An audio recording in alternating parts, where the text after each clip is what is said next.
Book മാത്രമേ മാറിയിട്ടുള്ളൂ. നിമ്മി പറഞ്ഞ പോലെ തന്നെയാണ്. കാരണം നിമ്മിക്ക് കൂടി ഇഷ്ടമുള്ള ഒരു പുസ്തകമാവണമല്ലോ.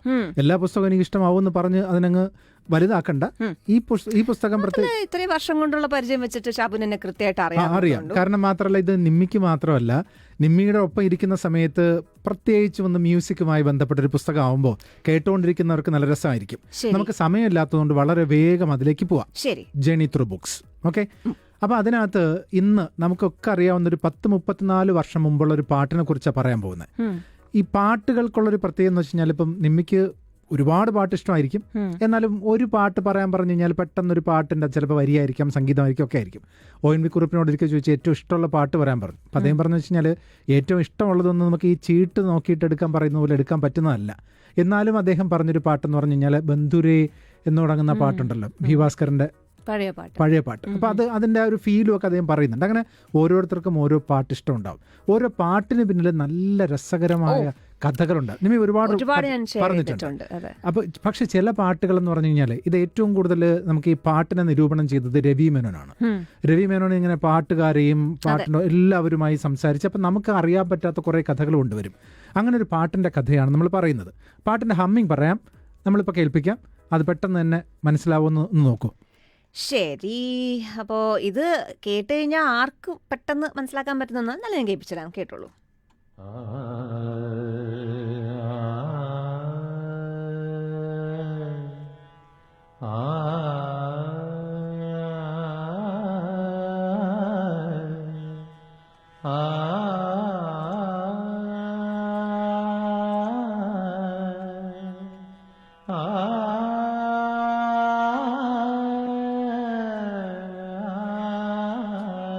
അത്രയും മതി. ഇത്രയും തന്നെ പറഞ്ഞില്ലേ പോലും പാട്ട് കഴിഞ്ഞു എല്ലാവർക്കും മനസ്സിലായി കാണും ഉറപ്പായിട്ടും. കാരണം ഞാൻ ഗന്ധർവൻ എന്ന് പറയുന്ന സിനിമയിലെ ദേവാങ്കണങ്ങൾ കൈയൊഴിഞ്ഞു താരകം എന്ന് പറയുന്ന പാട്ടാണ്. ഈ പുസ്തകം ഏതെന്ന് ചോദിച്ചു കഴിഞ്ഞാൽ രവി മേനോൻ എഴുതിയ കാതോരം എന്ന് പറയുന്ന പുസ്തകമാണ്. ഇതിനകത്ത് മലയാള ചലച്ചിത്ര ഗാനലോകത്തെ ഒരുപാട് വേറിട്ട് നിൽക്കുന്ന ഗായകരുണ്ട്, പാട്ടുകളുണ്ട്. അതേക്കുറിച്ചൊക്കെ ഉള്ളൊരു പുസ്തകമാണ്, രവി മേനോന്റെ പുസ്തകമാണ്. ഇതിനകത്ത് എന്തുകൊണ്ട് ദേവാങ്കണം എന്ന് പറഞ്ഞ ഒരു പോർഷൻ തന്നെ ഞാൻ എടുത്തെന്ന് വെച്ച് കഴിഞ്ഞാൽ എനിക്ക് ഏറ്റവും ഇഷ്ടമുള്ള പാട്ടുകളിൽ ഒരെണ്ണമാണ്. ഞാൻ ഗന്ധർവനിലെ പാട്ടുകൾ പ്രത്യേകിച്ചും ജോൺസൺ മാഷിന്റെ പാട്ടുകളാണ്. അപ്പൊ അതുകൊണ്ട് അതെ, കട്ടൻ ചായ മഴ. പക്ഷെ ഈ പാട്ടിന് കുറെ പ്രത്യേകതകളുണ്ട്. ഈ പാട്ട് വേണം എന്ന് പത്മരാജനും അതുപോലെ തന്നെ ഇതിന്റെ പ്രൊഡ്യൂസറായ ഗുഡ് നൈറ്റ് മോഹനും ഒക്കെ പറയുന്ന സമയത്ത് കൈതപ്രം ജോൺസൺ മാഷും കൂടെ ഇരുന്ന് പാട്ട് കമ്പോസ് ചെയ്യാണ്. അപ്പോൾ ഈ പാട്ടിന്റെ പ്രത്യേകതകൾ നിമ്മി കുറെ കൂടി പറയുമായിരിക്കും. കല്യാണിയിൽ തുടങ്ങുകയാണ്, രാഗം ഇങ്ങനെ മാറി വരും. പക്ഷേ പി പത്മരാജൻ പറഞ്ഞു വെച്ചാൽ രാഗം മാറി വരുന്നത് ഒരു ശ്രോതാവും അറിയാൻ പാടില്ല. ഇതിന് കുറെ കൂടി ഒരു ക്ലാസിക്കൽ ടച്ചുള്ള പാട്ട് വേണമെന്നാണ് പറഞ്ഞത്. പക്ഷേ ജോൺസൺ മാഷ് എന്തോ അദ്ദേഹം തയ്യാറാക്കിയപ്പോൾ ഈ ട്യൂൺ വന്നു. അദ്ദേഹത്തിനോട് പറയുന്നത് പോരാ, കുറെ കൂടി സെമി ക്ലാസിക്കലും എല്ലാം കൂടി ചേർന്ന് ഒരുപാട് രാഗങ്ങൾ ഇങ്ങനെ ആൾക്കാരെ കൺഫ്യൂസ് ചെയ്യണ്ട, പക്ഷെ കുറച്ചുകൂടി. അപ്പം അവസാനം എത്ര ശ്രമിച്ചിട്ട് അവസാനം ജോൺസൺ മാഷ് ഇതേ ഉള്ളൂ, ഇതിനപ്പുറത്തേക്ക് എനിക്ക് എന്നെ കൊണ്ട് ചെയ്യാൻ പറ്റില്ല, ഇനി നിങ്ങൾ വേറെ ആരെങ്കിലും കൊണ്ട് ജയിക്കുമെന്ന് പറഞ്ഞിട്ട് ജോൺസൺ മാഷ് പിണങ്ങിപ്പോയി. പക്ഷെ ഇതിൻ്റെ പ്രൊഡ്യൂസർക്ക് അത്ര പോരാ. പ്രൊഡ്യൂസർക്ക് ഈ പാട്ട് അങ്ങനെ ഇഷ്ടപ്പെടാത്തതുപോലെ ഒരു ഫീൽ തുടക്കം മുതലേ ഉണ്ടായിരുന്നു. ഒന്ന് മാറ്റിപ്പിടിക്കാൻ പറ്റുമെന്ന് ചോദിച്ചു, മാറ്റിപ്പിടിക്കാൻ സാധ്യതയില്ലെന്നൊക്കെ പറഞ്ഞു. അങ്ങനെ ഇത് ചെന്നൈയിൽ ന്യൂ വുഡ്ലാൻഡ്സ് ഹോട്ടലിൽ വെച്ചിട്ടാണ് ഇതിൻ്റെ ഒരു കമ്പോസിങ്ങും ഒക്കെ നടക്കുന്നത്, ഇതിൻ്റെ റെക്കോർഡിംഗ് പോലും നടക്കുന്നത്. അങ്ങനെ റെക്കോർഡിംഗ് നടക്കുന്ന സമയത്ത് ശ്രീധറാണ്, രാജാമണിയാണ് ഇതിൻ്റെ ഓർക്കസ്ട്രേഷൻ, ശ്രീധറാണ് സൗണ്ട് റെക്കോർഡിസ്റ്റ്. ദാസേട്ടൻ വന്ന് പാടിയിട്ട് പോയി. ജോൺസൺ മാഷും ദാസേട്ടനും തമ്മിൽ ആ സമയത്തൊക്കെ എന്തൊക്കെയോ ചില തർക്കങ്ങളൊക്കെ ഉണ്ടെങ്കിലും പാട്ട് പാടി തുടങ്ങിക്കഴിഞ്ഞപ്പോഴത്തേക്ക് പിന്നെ മൊത്തം മൂടങ്ങ് മാറി. പാട്ട് നന്നായി ആസ്വദിച്ച് പാടിയിട്ട് പോയി. കൈതപ്പുറം ഓർത്തെടുത്ത് പറയുന്നുണ്ട്, അന്ന് രാത്രി തന്നെ ദാസേട്ടൻ തിരിച്ചു വിളിക്കുകയാണ്, ഞാൻ പാടിയതിൽ എവിടെയോ ഒരു പെശകുള്ളതുപോലെ എനിക്ക് തോന്നുന്നു, എനിക്ക് ഒന്നുകൂടെ വന്ന് ആ ഭാഗം റെക്കോർഡ് ചെയ്യണമെന്ന് പറയുന്നു. ഇന്നത്തെ പോലെ എല്ലാം ആലോചിച്ച് നോക്കുക, ചേർന്ന് പാടണം.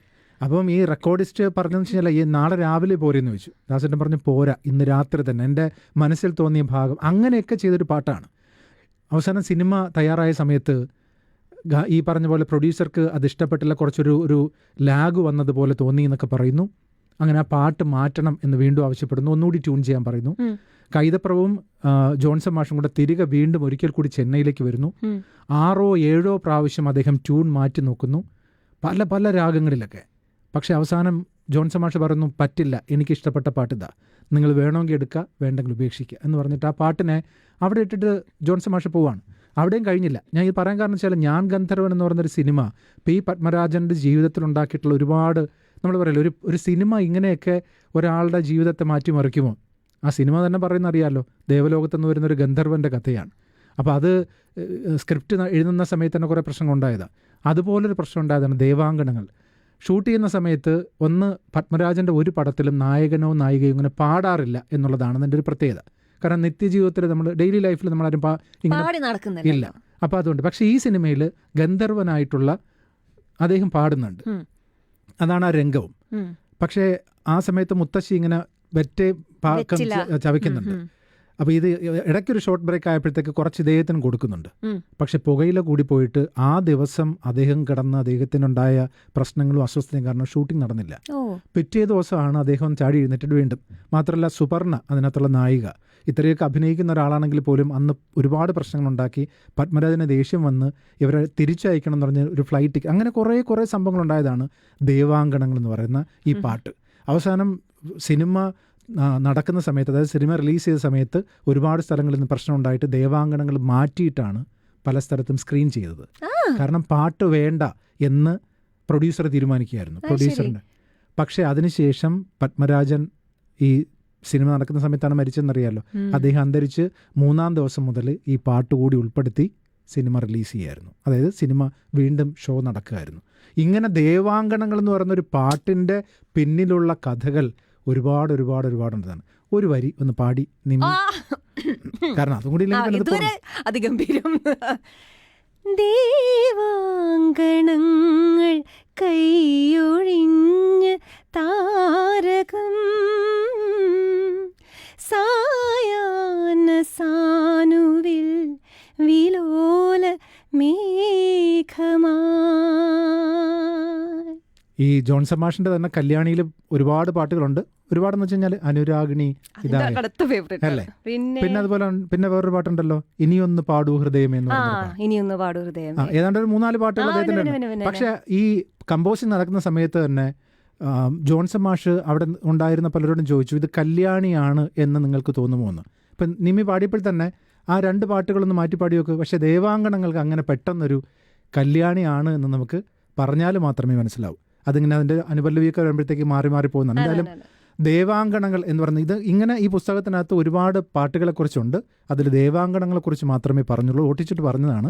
എങ്കിൽ പോലും ഒരു പാട്ടിൻ്റെ പിന്നിലുള്ള ഒരു സ്ട്രഗിൾ, ഒരു മ്യൂസിക് കമ്പോസറുടെ ജീവിതത്തിൽ അദ്ദേഹം പറയുന്നുണ്ട് 7-8 പ്രാവശ്യം ഇതിനെ മാറ്റാൻ ശ്രമിച്ചുവെങ്കിലും മാറ്റാൻ പറ്റിയിട്ടില്ല. എന്തായാലും അവസാനം നമ്മൾ മലയാളികൾ എന്നും മനസ്സിലേറ്റി സ്നേഹിക്കുന്ന ഒരു ഗാനം അദ്ദേഹം നൽകി എന്നുള്ളത് പറയാതെ ദാസേട്ടൻ പറയുന്ന ചില എൻ്റെ ജീവിതത്തിലെ ഏറ്റവും മികച്ച പാട്ടുകൾ ഉറപ്പായിട്ടും. അതെ.